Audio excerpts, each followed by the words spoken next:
The Association of Marketing Service Providers is pleased to present today's webinar program entitled Full Service IMB, the Practical Side. As you know, full service intelligent mail barcoding will be required on January 26, 2014 to qualify for automation rate discounts. This is the second webinar in our series addressing full service, and today we'll cover the specifics of full service IMB. Covered today will be the 45-day uniqueness requirement, seamless acceptance, and e-documentation. We'll translate some of the complicated rules and regulations into easy-to-understand steps and review the mailer scorecard. I'm Leo Raymond, AMSP's VP for Postal Member Relations, and I'll be your moderator. Please to note that today's call is being recorded, and all participant lines will be muted during the broadcast. If you have a problem, you can get technical assistance by sending an email to Michelle Raymond,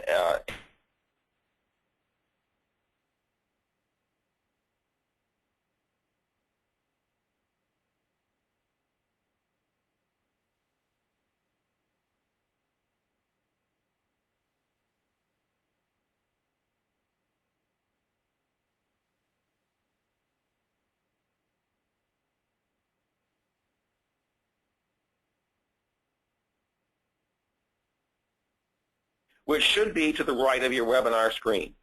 If you can't locate the chat box, once again, email Michelle or Tyler at mraymond@amsp.org or tkeeney@amsp.org, and they'll help you find it. You may ask questions at any time, but please be aware that they will not be answered until the end of the presentation.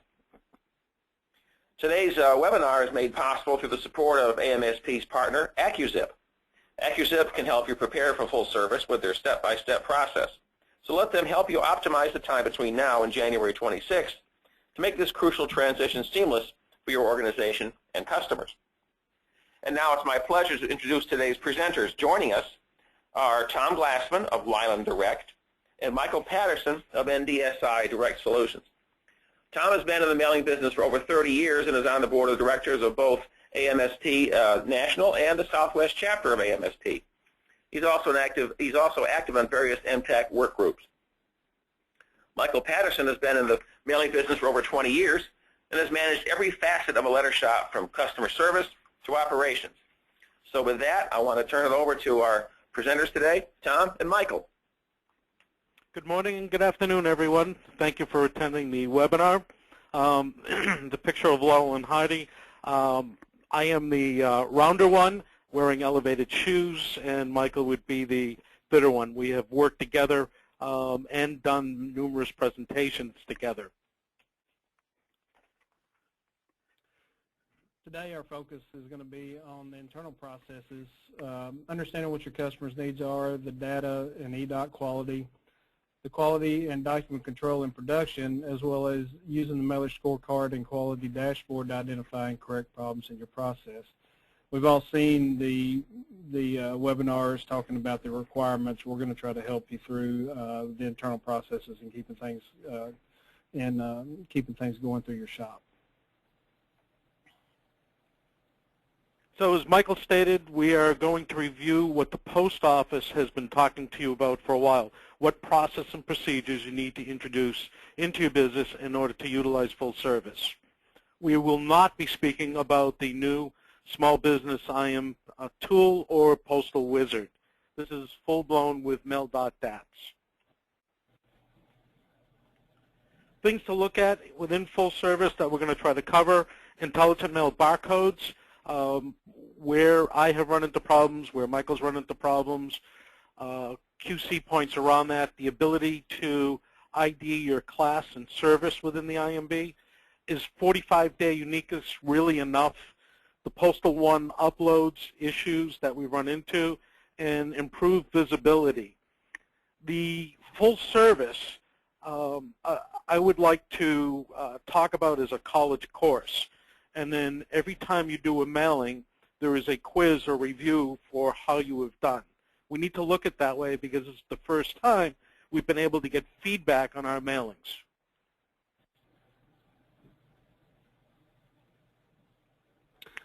All right, the IMB barcode, of course, everybody should know by now, if you've seen any of the presentations, has 5 fields. The first field is a 2-digit barcode ID. The second is a 3-digit STID. And the third field is the 6 or 9-digit mailer ID. And next is going to be your 6 or 9-digit serial number, and that will depend on whether or not you have a 6 or 9-digit mailer ID. And the last field, of course, is going to be your zip code, which is going to be the zip +4 with a delivery point, but it does not include the check digit anymore, like the old PostNet barcode did.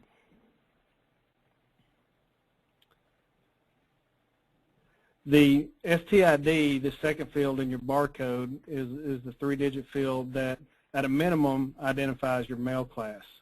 It also can identify desired services. If your customer wants tracing, you'll need to use certain STIDs, and if they want, and how do they want to identify unaddressed as non-deliverable as addressed, and of course several different ACS choices that you can use. Choosing the correct STID will be critical from the start to make sure your customer is going to get the services that they're looking for, if they do want some. So one of the first things that's brought up regarding full-service IMB is 45-day uniqueness. But the questions I have for you, the mailing people, the mailers out there, are you drop shipping? Is 45 days realistic? Are you utilizing Dismiss? Are you starting to move into Seamless, where you could scan your mail, hold the mail, and then through a consolidator or through use of trucking companies move the mail?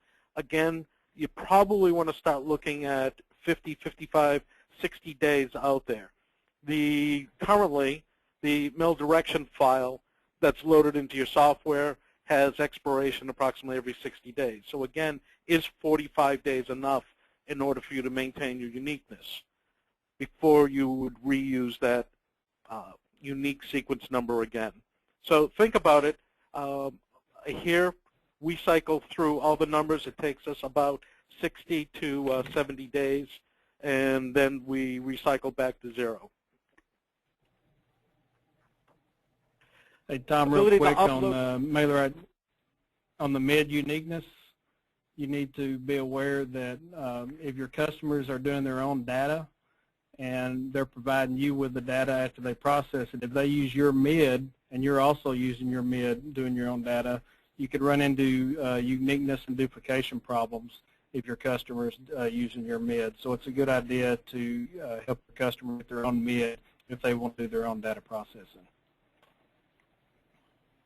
So besides all the extra work which we're going to be talking about, process procedures, QC points, what advantages are there? eDocs, it allows for, or is leading us down the road so that we can reduce the amount of paperwork that the mailing community has to provide in order to get acceptance. So for instance, as you move into e-induction, you do not have to generate 8125s for those facilities that are or have the scanners that can scan the 99M flags coming into the skid flags coming into the post office. So again, there's an advantage where the post office is starting to go paperless. Surface visibility, we can see where the skids are at the NDC level, where the trays are, and down at the SCF level when the pieces actually process through the post office. Again, this starts with the ability to upload the mail.dat files. Here, our average file is probably in the area of around 3 million records. It was taking us approximately 4 hours to upload our files. This was not very practical for us. Made the phone calls to Postal One. They worked with us. And at that time, we modified our computers. We went with their recommended changes as far as hardware drives, speeds of the drive, the amount of RAM we need, and our 4-hour uploads are now down to about 45 minutes. So again, the computers you're utilizing will make a difference on your transmission to Postal One.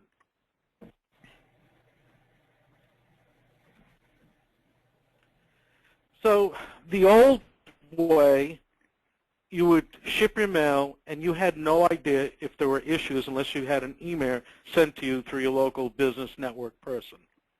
The new way is the IMB, within 48 hours, you can see those pieces going through the system. You're going to get feedback on the skids, feedback on the trays, and feedback on the pieces. The pieces are going to be measured. We'll talk about that later, the scorecard and the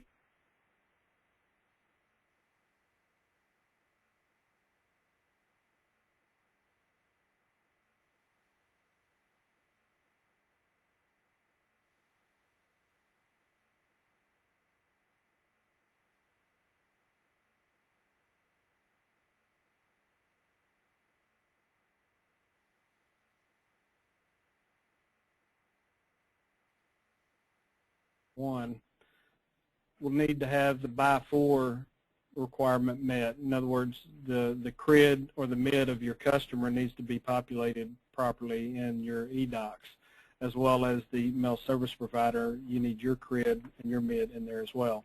If your customer does not have a CRID or they don't have a MID, you can help them get one going through the Postal Customer Gateway as a mail service provider. You can request it on their behalf.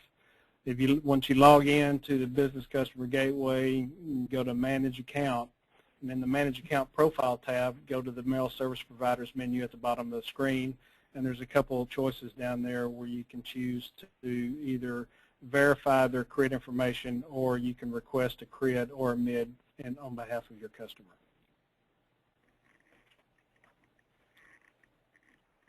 When setting up your job, your data team will need additional information from the start. You'll need the mail owner's MID and CRID, as well as the service provider's MID and CRID, which they'll probably know that. But whoever is providing the work order to your data team will need to provide the mail owner's MID and CRID at the same time. This is for your by four requirement in your eDocs. You'll also need to know what MID is going to be used in the mail, in the IMB on the mail piece. Is it the customer's MID? Is it going to be the mail service provider MID? Or is it going to be a third-party MID? If you're using a third party to track the mail, you will need to make sure that that MID is in the IMB barcode on the mail piece. Do you have the correct STID? Just need to make sure that whenever you're setting your work order up for your data team, that your customer service rep or whatever your process is has all that information in there from the start. Starting out, this may take a little time, add a little time to the process as the team gets used to it, but they'll get used to it, and they'll probably, the speed will come. But you will need to take into account that there's going to be a little bit more on the back end when they're creating the mail DAT.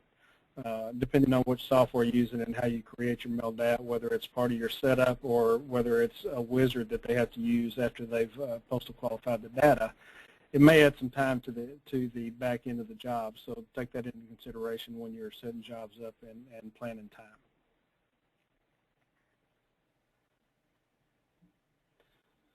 What does your customer really want? Did we miss one, Tom?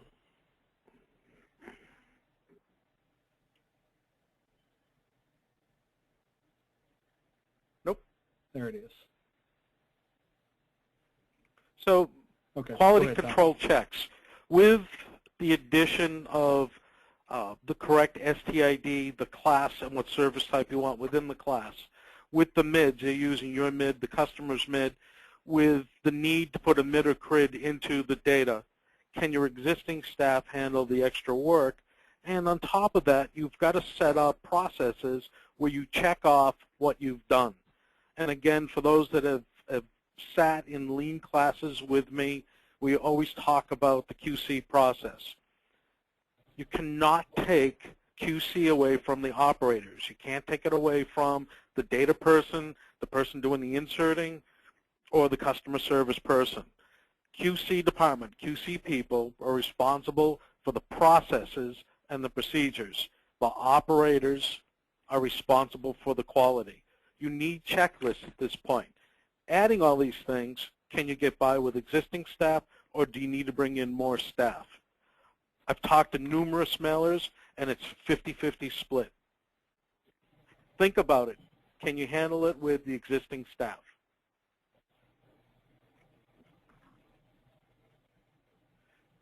There's a lot more rules, a lot more mistakes, and they can be extremely costly. So again, develop written processes, written procedures, and audit forms. An audit form is just a simple checklist to make sure that what you've done is correct and it's being checked independently from the person that actually did the process. STID STID issues. I've seen the wrong STID, meaning a first-class STID with a standard male indicia. I've seen the wrong STID used within the class, where manual ACS is used. Please let me remind you, this is costly. For every manual address correction that comes back to you, right now it's 55 cents. There's a potential on 100,000 piece moving, 100,000 piece mailing, if 5% of your list moved and was not caught in your NCOA process, you've got a lot of money that's coming out of pocket that the customer is not responsible for. It'll fall back on the letter shop.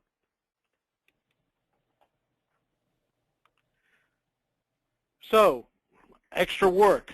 Your customer service people need to find out what class you're mailing at and what services you want. Are you going to be tracking the mail? Are you not tracking the mail? Address correction, yes or no, manual or automated. You have 3 responses back from the post office if you use the address correction that comes with the full service. So what are you checking off? Very important, you need to communicate with the customer, and that communication has to flow through your plant. Michael, you've got something to add? Yes, to find the current list of STIDs, if you go to the RIBS website, click on the site index, and then choose STID, go to service type identifier, STID, and there's a list there of the current STIDs along with instructions, and then there's also the list that's going to be effective on January 26th along with instructions with it. But that can all be found on the RIBS.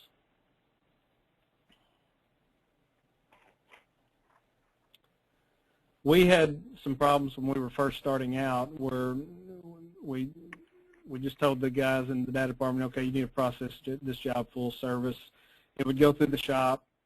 We were having trouble getting the trays right and getting the right pieces in the tray and stuff like that. So we had to sit down with our whole team and come up with a plan and put down a written plan. It helps to make a checklist for your guys to check off. Even things that you think wouldn't need to be checked off need to be checked off. And more than one department actually looks at this checklist as it's going through the shop to make sure everything has been covered.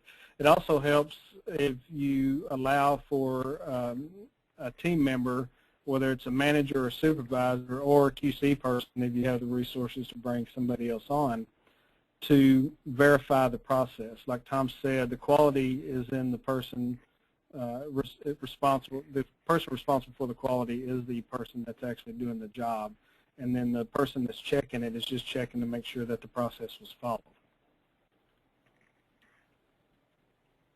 Some important items checked. You just need to check for correct class.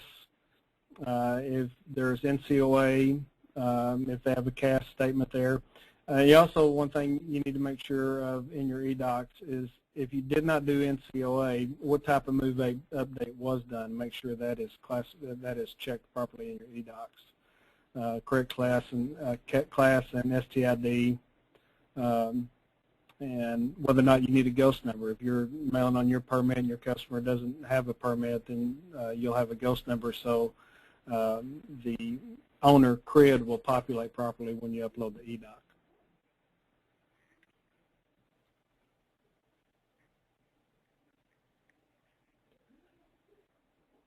The right pieces and the right tray with the right pallet flags and the right tray tags is very important. Everything has a sequence number in it. The barcodes and the tray tags have a sequence number as well as the pallet flyers. If for some reason you run into a problem where you have to re-postal qualify a job, you haven't started the job in production yet, maybe you found out a problem right before you got the inkjet or before you got the laser with it, you got to, if you've already produced the pallet flyers and the tray tags for the job, you'll need to make sure that those are pulled back and that you supply new ones. If you don't supply new ones and the old ones are still out there, there's a possibility that one of them could be used or multiple could be used, and they will have the wrong sequence numbers in them, and they will not match your mail data, your eDocs anymore. Just as a note, if the mail pieces do not match the eDocs and you're mailing full service, this is now undocumented mail that's going to be turned into the post office, and you run a very high risk of getting a bill for undocumented mail.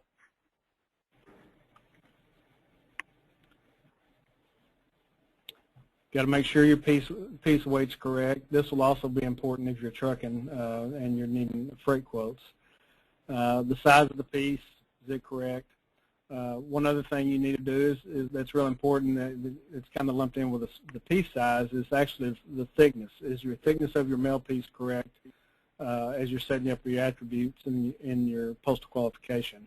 The wrong thickness, especially too thin, can cause problems with your trays and the mail going into the trays. Too thin can put too many pieces in your tray, and you can't make trays anymore like you used to because of the sequential numbering that belongs in the barcode on the tray tag, and it won't match your mail data anymore. So too thick is better than too thin, but you definitely need to double check your thickness before you start your postal qualification, and it's a good idea to have a couple people check it, whether it's to the person doing the postal qualification and an account manager or a service rep or supervisor or manager, but have two people check it before you start, because this could save you a lot of headaches out in the shop. So quick suggestion here, and why I threw in the picture of the caliper, take 10 pieces of inserted mail, measure the 10, so that way you can get your piece thickness and have the correct number of trays. Again, I know we keep repeating things, but we're going to end up being billed for these things that we're doing wrong come next June or later. So let's get it right now. Take 10, measure the thickness so that you're generating the correct number of trays, and the trays will line up with your eDocs. So everything we've talked about up to now has been with the customer service and data. We haven't even made it to the mailroom yet. What processes and procedures do you need to modify in order to ensure that your mail is going out correctly, that you don't end up with undocumented mail, so that you don't end up with the wrong skid flag on the wrong skid? So within a mailroom, the potential for problems, we've got we've actually got 9 inserters on the floor and 4 inkjets. So this is 9 potential different jobs running. How do we ensure that the correct skid flags and tray tags are going with the right piece? Again, processes and procedures. I'm going to say it again, and I apologize, but you need QC or someone to develop the process and procedures. The operators have to ensure the quality. And you also need to audit on an ongoing basis, a checklist. Are they following the process and procedures? And then don't let them get stale. Probably every 6 months, sit with the operators and review the process and the procedures. The other thing, as you move to the machines, the pieces are in ascending order. The tray tags and skid flags go in ascending order. If you inverted because of bindery, did you invert everything? Tray tags, skid flags. When I was at Tabs, we were using the BCC Mail Verifier. What do you have to check the barcodes as you're producing them out in the mailroom? If you don't have a verifier, the post office has the O4A, and I actually use a reticle, which is the eyepiece, because if there's an issue, I want to make sure I'm measuring with accuracy. The O4As, I put them on every single machine. The operators are responsible for checking every single job and every half hour into the job. Ink can move, positioning can move based on tack wheels and encoders. They check on an ongoing basis. And again, the O4A is free. Just ask your local post office for numerous copies of them so you can distribute them to the machines.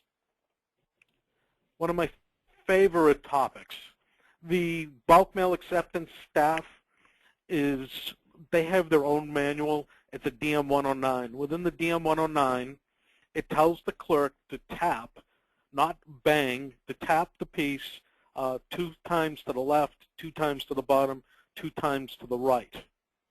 I actually lost a case where the clerk banged the pieces out of the window. I submitted my claim and pieces to the PCSC. Peter Ferker at the time ruled against me, and this is where they came up with the barcode must stay in the window during the full range of motion of that interior piece. My suggestion to you, do a top tap test. Make sure that barcode stays in the window. The clerk shouldn't be doing it, but you should be doing it as part of your QC processes to ensure that IMB is staying in the window. Michael, clearance? Yes, your clearance around the window or other text, you have a little bit more room with the IMB. With IMB, top and bottom clearance from other print or the window edge from top and bottom is 28 thousandths of an inch. It's a little bit, you have a little bit more room than you did with the post net. From the sides, from any print or the edges of the window, it is still 1/8 of an inch. We try to just maintain 1/8 of an inch all the way around, just to be on the safe side, so we're not on the border or anything, because tie goes to the post office when it's right on the edge. Another thing to keep in mind when you're lining up your text and making sure everything's fitting in the window or you're maintaining your clearances is that the 5/8 rule from the bottom and the 1/2 inch rule from either side should always be checked first before you're checking clearance from the bottom or of the window or the sides of the window or any other text if it's a self-mailer. We've run into problems before where you have that 1/2 inch strip down at the bottom of the envelope where the edge of the window is, and we maintain our 28 thousandths of an inch clearance from that, but that puts us below the 5/8 rule. So keep that in mind when you're checking clearances. That seems to catch some people. And again, Michael's suggestion, instead of the 1/25th of an inch, the 1/8. Again, if you're running inkjets, you're using encoders, tack wheels, ink positioning moves. Go on the safe side.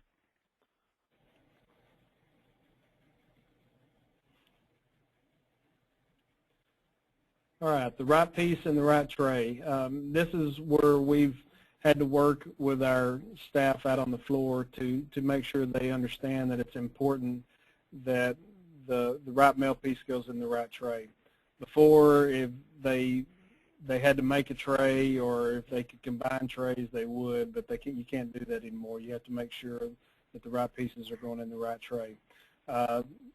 Some people add the actual tray number to the address block in a spot on the address block, maybe where they have sort marks or the hash signs, so the operator or the sorter knows where to break the tray at. But if you have a tray number on every piece and the tray number on your tray tag, it helps the sorter as well to make sure they're getting the mail in the correct tray. We've also had to train our folks that if they are having trouble with the mail fitting in trays, especially on inkjet jobs when we're just starting out and we haven't got too far into it, if they can't get everything in that tray, if we didn't get the thickness right, we'll stop right then and we'll requalify the mail and run it back through again. On inkjet jobs, that's works okay because you can usually figure it out with 1 or 2 trays if you've got a problem. But that becomes real costly if you're doing a laser job and you've already printed everything and everything can't fit in the tray. So that's why where the thickness becomes real important at the start before you even start the postal qualification process. The right tray and the right skid. So currently the software we're utilizing generates when you look at the qual report, the 1-foot trays intermixed with the 2-foot trays. There was a recent ruling that was added to the DMM where the heavier trays need to be on the bottom. So what happens? Our teams put the 1-foot trays to the side of the skid, and then once the 2-footers have run, they then take the 1-footers and put them on top. Are they putting the right tray on the right skid? Again, we utilize Michael's suggestion where the pieces have the tray number, the tray numbers have the skid number on them. Again, it's a quality control check. It's a safety check for us. The right skid flag on the right skid. So the people working the floor, they're wearing, they've got their iPhones, they're listening to music, they have a stack of skid flags. I have seen where you have two different drops, A and B. The kids have taken the skid flag A and B, put it on the first skid, and skid flag A and B and put it on the second skid. The two skids went to their proper drops, yet when they scanned the second use of the A, they scanned the A flag twice, it shows up as a duplicate barcode, that we used that barcode twice. Now what happens? All of the mail on that skid is undocumented. There's no association because you've already used up the trays that were on skid A. So very important. You've got to have a process in place to ensure that the skids, the skid flags, are making it to the proper skid.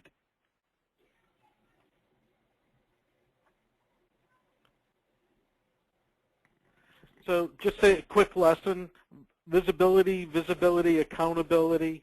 The mail going into the NDCs, they're typically not running the pieces, they're running the trays. You'll get visibility of your tray tags going into an NDC. You'll get visibility of the pieces going into the SCFs. So if you have nesting errors, either the wrong trays on the wrong skid or the wrong pieces on the wrong tray will show up at the different facilities. NDC, the trays, SCF, the pieces.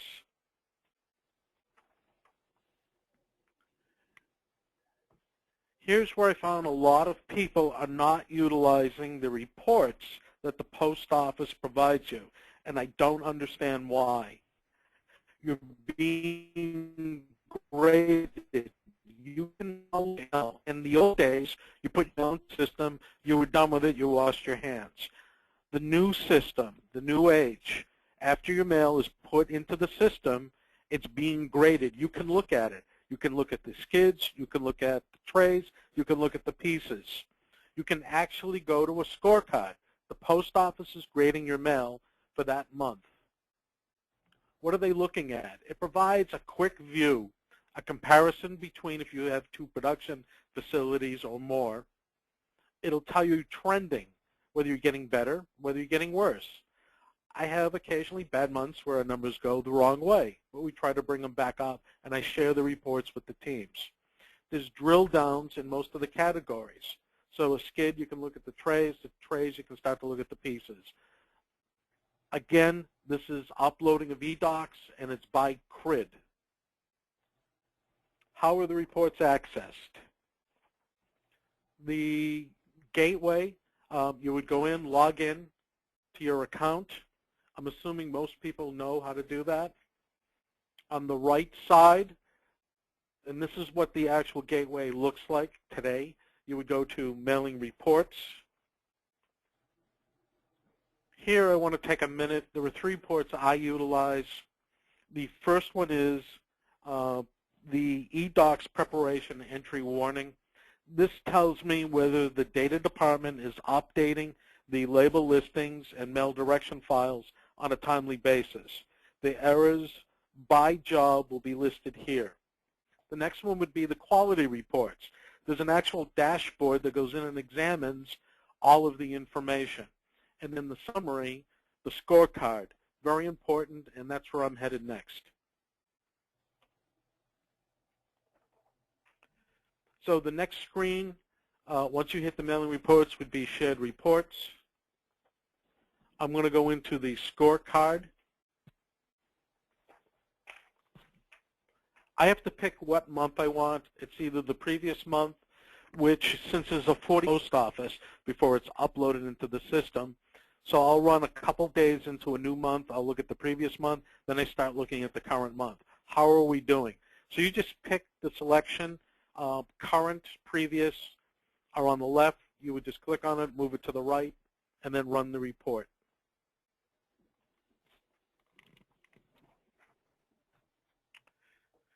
The scorecard is going to look at things like your mailer IDs, the service types, the by for,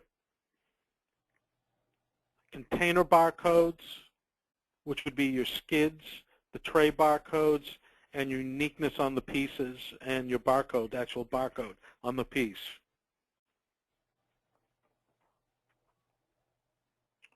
And then I've included a little description. It's looking to see if you have a valid mailer ID, the service type ID for the class and the services that you're asking for. And very important, the by for. You have got to get the mail owner MID or CRID into your documents. It's examined, it's tested, it's looked at. Very important. On the right side is the legend that tells us if a number on the left is red, green, or yellow. Are we getting better? Are we getting worse? Did we have a good month? Also, the total number of pieces processed through your facility, how many containers, handling units, and how many full-service pieces were processed. That number is important because, again, if you stay over 90%, your renewal on the permit is for free. You don't have to pay. It also will help you enter into other programs. So, for instance, our headquarters domicile person is Frank Bermudez. He's constantly looking at my scorecard. We're moving into e-induction and seamless acceptance. They're constantly reviewing what I call clean mail. By clicking on the CRID at the top of the column allows me to get into error reports, and we start to drill down. On the left side, you'll have full service electronic errors and then seamless acceptance errors. So I typically look at those two. Again, you need to move one, no more than one, to the right side. Here, as I start to drill down, I've clicked my CRID. I'm looking at my seamless errors, and I have delivery point and nesting sortation errors. And this is the bottom of my account. And then if you look under what is the percentage of the errors across total mail, well, the delivery point errors, meaning the barcode or delivery point we use, the person's either moved or is beyond the 18 months on the NCOA. But it's only 0.23%. The rest of the nation is at 0.44, so we're doing really good. I'm not concerned. I may look at it by account to see if one account's better than another, but I'm not that concerned. I start, as I come down, looking at nesting errors. By looking at nesting errors, do I have trays on the wrong skid, or do I have pieces in the wrong tray? The drill down to this, when you click on it, starts to give me my job numbers and how many pieces there were and the percentage of those pieces against the total job. So, for instance, on the top line, we had 94 pieces that were in the wrong tray, but it was only 0.01 of an error. I'm not too concerned. The next one down, where there's 19,000 pieces, I'm starting to get concerned. I did a drill down, and in fact, this is still going on today. Our origin facility, which is Boca, in the CSM file, so the mail.dat is comprised of 21 files that talk to each other. The container summary file contains all the trays and the skids, or your containers. At that point, our mail, our origin mail, has the locale key for Boca, but when we drop it in Boca, the first skid scan is in Jacksonville, Florida. So one of the issues I'm having is with my origin mail showing up as a nesting issue. Again, I have correspondence back and forth with the post office to eliminate this issue, but by studying the reports, I can see how the teams are doing. I've done a drill down here on the barcode issue. It actually gets down to the piece basis, so I can look at the jobs and the individual barcodes. But where it's such a small percentage of our total,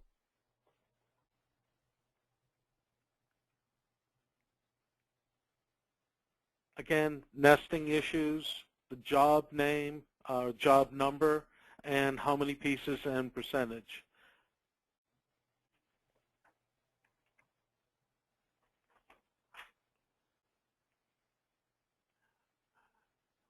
On this slide, you've got, as part of the scorecard, the Miller profile, which I showed you, gives you your pieces, your full service issues, and then next would be e-induction, which will review E-induction, by the way, it's under pilot. Kelly Lorchak is the person from the post office that's leading the program. If you would like to, if you're a full-service mailer, you've been presenting clean mail, you can send an email to the FAST office and request to be part of the e-induction program. It takes a while for them to load your CRIT in, so don't expect an immediate response. And again, you need to put a process in place with the induction because approximately only 134 facilities have the ability to do that. You either have to have XML available to update your appointments or generate 8125s from the non-SV sites. That's what we do here. We utilize e-induction for those sites, and then we generate 8125s from the non-SV sites. So we keep talking about process, procedures, and auditing. Michael, can you introduce your form? Yes, this is a form that my team and I sat down and worked on. It just has some points that need to be checked as we're going through the process. We have a couple columns where the DP person that's actually setting the job up actually checks off that they have everything they need from the customer service rep. The other column is QC, and that's where whoever's QCing the work that the data person did, that's where they check off as well. And again, they are just verifying that the process was followed and not really responsible for the quality. The responsibility for the quality falls on the person doing the work. And I have a note on here for our team that manager stamp is required. We actually made a stamp where it says PQ approved and then it's initialed. And we don't have a QC person on site. I'm the actual person that actually has to stamp it. So a manager in our case is actually looking at the work before it goes out into production. The next page. Michael, where can people find the form? It's actually at the AMSP website. If you go to the webinar page, there is a link to it there. On this page, this is actually on the same page. This is the bottom half of the page. This is basically for clearances, for when they're doing the lineup or when they're setting the letter up before it goes to laser and they're lining everything up. This is just a checklist for some items that they need to check to make sure they have the proper clearances. And again, this is we have another stamp here that where we stamp it and sign off on it that the barcode has been approved. When the job makes it to our production department, whether it goes through our laser department first or if it goes to inkjet, the production is not to start unless this form has been checked and has a stamp on it.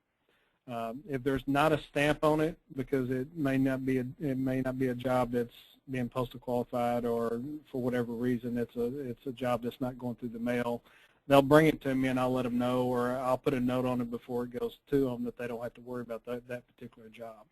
But somebody has to do something. If it gets to them and this isn't checked, then it gets pushed back to the department it came from to make sure that they've done everything they were supposed to do.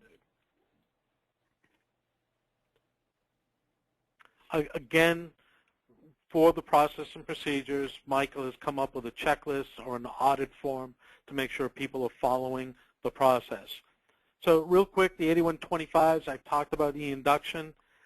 Are you maintaining uniqueness during your drop ship? And then as you move into e-induction, you've got to set up a process so that your skids that don't require 8125s are in one area and your skids that do require 8125s are in another area, to make sure that those forms go out with the mail. We also, for the first few weeks of e-induction, I put a flag on the skid that says this is an e-induction skid, no 8125 required, so that we were training our trucking companies and the postal personnel when the skids went in. And I know Leo's going to start yelling at me because we're starting to run out of time, but we're almost done. With full service, you're gaining visibility. E-induction eliminates paperwork. With full service, you can apply for the Mail Anywhere program. With your permit in your city, you can mail anywhere in the country. I also suggest using a CAPS account for easy transaction purposes rather than trying to mail a check to that facility. So we've reached the end. The NLT is no later than June of 2014. The reason why I'm mentioning that, in our seamless acceptance, the MTAC work group, they're talking about developing bills for your mistakes come next summer. So it's important. The post office has given you free time to look at the reports, clean up your act, and set the processes and procedures in place to monitor your mailing. Again, it's a course. We're going through, we're implementing, we're doing all these things. After I mail, I'm being graded. You need to look at those grades. Leo, turning it back over to you, right on time. Very good, Tom. Thanks. Now we'll have some questions that have been in particular order here. The first question is, since everything including trays and pallets and stuff is uniquely barcoded, and we find mail not being delivered to some SCF, can that mail be tracked? And if so, how do you go about trying to find it? If the mail has been dropped at a wrong facility, one of the reports is an e-induction report. Every scan of the skid is actually showing up in that area. So what I would do is, from the front end of the dashboard, I use the mailing group ID. Then I go into mailing reports, and it's on the left side. It's a shipping report. It ends in, I think, parentheses e-induction. I go in there. I submit the date range, and it's the date for the e-docs were submitted, not the day of the mailing. And then I put in the mailing group ID, and it will show me where the skids have scanned in. So that's one way of tracking the skids down, and it's worked very well. More and more facilities are scanning the skids on the dock, and they're showing up as they go into processing. But you rely upon that skid being scanned. So if you just have mail not being delivered someplace, you can't find it without that scan. Correct. But the other thing I would do is I would look for the P scans. I would track the mail since it's free. And once you have a particular facility that the mail is being delayed at, you would have documented proof to go back to Leo for Leo to bring it to headquarters to say, this facility is delaying my mail, and here's the proof. I submitted the e-docs here, it verified here, but here's the last scan through the scanners to show when they processed it. Okay. We have a couple of questions about your checklist, your QC form. That is not on our website, but we're going to be, can we get a copy of it from you? The QC forms, that's the PQ checklist we sent Jennifer earlier. Okay, then we're going to work on getting that made available to our callers and listeners. Let's see here. How do you handle customers who mail with multiple vendors? They may have a MID, but they're doing nothing to manage the uniqueness, and they share that MID with multiple mailers. Michael, or do you want me to take it? No, I can take this one. If they're using their customer's MID and they're sharing that with multiple mailers, your customer, whoever owns the MID, one thing they can do is they can manage the sequential range of the sequence numbers and who they're providing that to. The other thing they can do is they can assign a MID to each each entity that they're sending their mail to. If they don't have enough mail going through the postal system, it will probably end up being a 9-digit MID, but they can assign a MID. Say if they have a mail service provider A and mail service provider B, they can request a MID for each one of those. That's their MID. The other thing that they can do is use their mail service provider's MID that they're sending it to. If they're using a third-party MID, if they have a third party that's tracking the mail, then obviously they will need to use that MID in the sequential range that third party is managing and providing to them. But if they don't, if they give the same MID to several mail service providers, and each one of those service providers is doing their own data and qualifying their own mail, then there is the potential that they will have uniqueness errors with a sequence number. So it sounds like it's incumbent upon the mailing service provider to ask the client, are you sharing this MID with anybody else? That is correct. The other thing to keep in mind too is if you have a customer that has been doing their own data processing and they're using your MID, but you're also using your MID and not managing the sequential number that they're using, they're managing that themselves, then you could also have the same problem. So that's a case where you need to help that customer. If they want to continue doing their own data, you need to either start managing your sequence number range that you're giving to them, or you need to help them get their own MID that they're going to start using in the mail piece barcode. Okay, thanks. Another question, if we take out a CRID on the Business Customer Gateway website, the local BMU can't see this in Postal One. So they're opening a GHOST permit, which assigns a new CRID. If we use the CRID we got for the Business Customer Gateway, we risk a by-4 error. This seems to be a disconnect within the postal system, and the caller asks how people are handling this. So the subject of GHOST numbers, I was going to say Go ahead, Tom. the subject of GHOST has come up at the Postal One users group. The post office should be leaning away from the utilization of GHOST and just going with CRIDs. I don't know why. I can't explain from the postal side why the CRID you took out didn't work, but I would utilize that one in there. And again, I can't explain the post office side of that and why it's not showing up. Okay. What Another I've had to question. do, I'm sorry, what go ahead, I've had Michael. to do with the GHOST numbers, what I've had to do with the GHOST numbers, if I've already received a CRID through the gateway, when I request the GHOST number from the post office, I give them that CRID and say and ask for the GHOST number to be assigned to that CRID. If that's not the case, then I make sure I get the CRID that they gave to the GHOST number. But if I already have a CRID, ask them to assign the GHOST number to that CRID that you have. Okay, Good thanks. suggestion. Another question here. We have a customer that's already pre-printed envelopes for the year and included the endorsement address service requested. Once we start using full service, will that endorsement be honored? And will we also need to do a CS? Tom, you want to take that one? Actually, I'm going to turn that one back to Leo. I don't know how to answer that one because the visual takes precedent over the numeric within the barcode. I'd have to research that one myself. So we can send it over to our contacts and headquarters and get an answer about that. Another question here, how do you sign up for e-induction? So currently it's under pilot. It'll be coming out of pilot shortly. If you go into RIBS, get the email address for FAST, send the FAST office a note that you're a full-service mailer. Look at your scorecard to ensure you're over 90% full-service mailings, and tell them that you would like to have like to be submitted into the program. You'll get in a few weeks feedback from them saying that your CRID, please also supply them your CRID that you've been brought into the program. Headquarters will train the local staff on how to accept the mail, which involves the full-service scanners, and it's relatively easy. My guess is the rollout of the program will take place probably in about a month, but again, they're still in the pilot.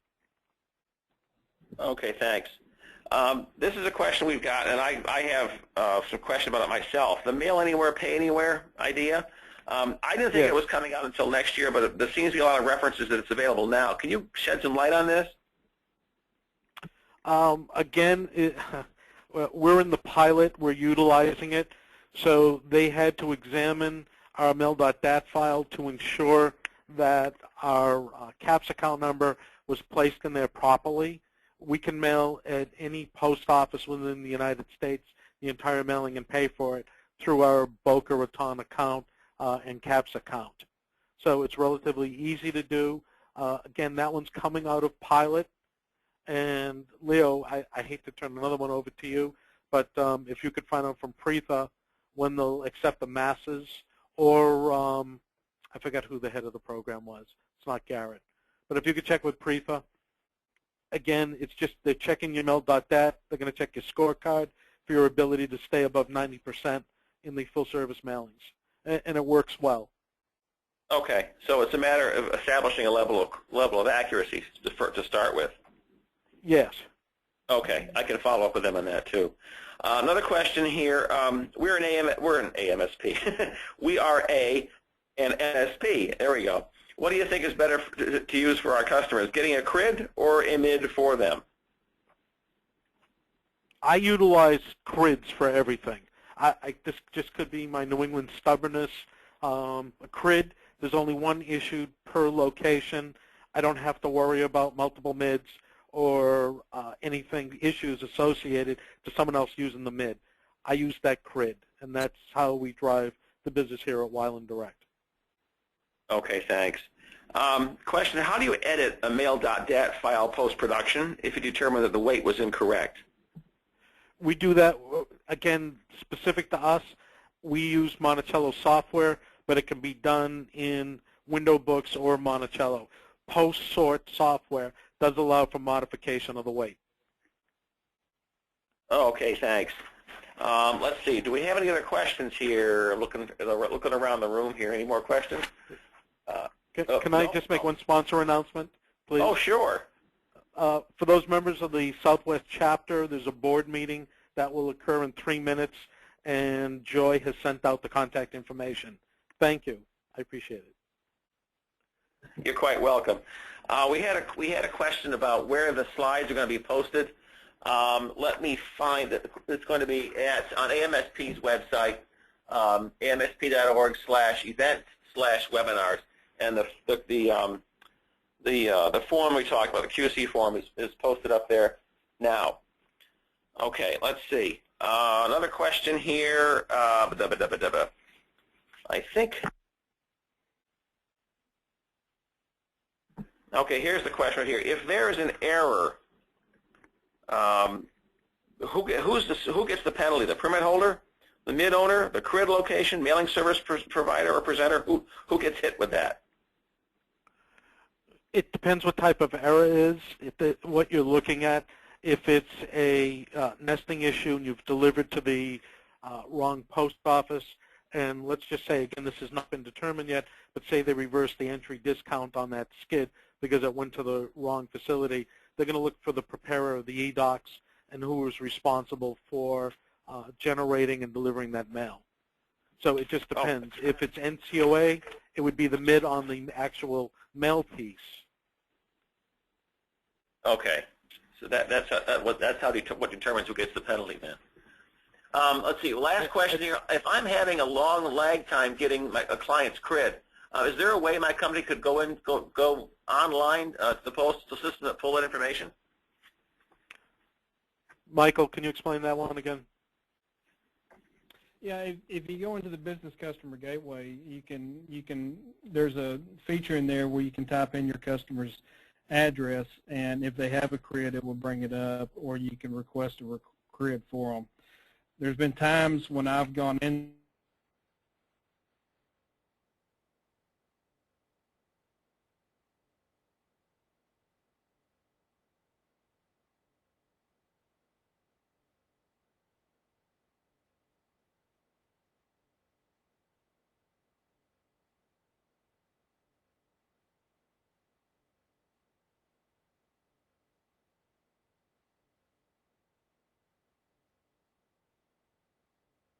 CRID information there if I knew they had a CRID, if it wouldn't pop up in the tool that they provided on the front page of the gateway.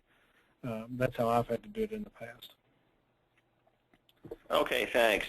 Well, we are just about in an hour, so that means it's time to conclude our program, Full Service IMB, the practical side. And we'd like to thank our presenters, Tom Glassman and Michael Patterson, for their excellent contributions. We also want to thank our webinar sponsor, AccuZip. So we want to thank everyone who called in today for their participation. The webinar will automatically end and you'll be automatically directed to an online evaluation. Please take a few moments to answer the survey and give us your feedback on the webinar so that we can use this information to help us provide quality educational programming. So at this point, thank you very much. I hope to see many of you on the next Posted Points webinar in about 3 weeks. But until the next time, thank you very much. Stay warm wherever you are, and we'll see you later. Bye.